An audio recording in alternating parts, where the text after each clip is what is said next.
ঐকমত্য কমিশনের একমত হওয়া বিষয়গুলো সংবিধান আদেশ জারি ও গণভোটের মাধ্যমে আইনি ভিত্তি দেয়ার দাবি জানিয়ে বাংলাদেশ জামায়াতে ইসলামীর সেক্রেটারি জেনারেল মিয়া গোলাম পরোয়ার বলেছেন, সংসদে সংস্কারের বৈধতার জন্য পাঠানো হলে বিগত ফ্যাসিস্ট সরকারের মতো তা ছুঁড়ে ফেলা হবে।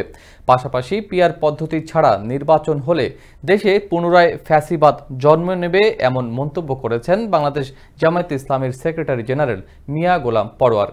রংপুর পাবলিক লাইব্রেরি মাঠে জুলাই সনদের ভিত্তিতে আগামী নির্বাচন, পিআর পদ্ধতির প্রবর্তন সহ 5 দফা দাবি সমাবেশে প্রধান অতিথির বক্তৃতায় তিনি এসব কথা বলেন। সরকার নিরপেক্ষ আচরণ না করায় আন্দোলন করা হচ্ছে উল্লেখ করে মিয়া গোলাম পরোয়ার বলেন, জামায়াতে ইসলামী সংস্কার, জুলাই সনদের আইনি ভিত্তি, গণহত্যার বিচার, লেভেল প্লেইং ফিল্ড নিশ্চিত করা এবং ফ্যাসিবাদের দোসরদের বিচারের মধ্য দিয়ে আগামী ফেব্রুয়ারিতেই নির্বাচন চায়।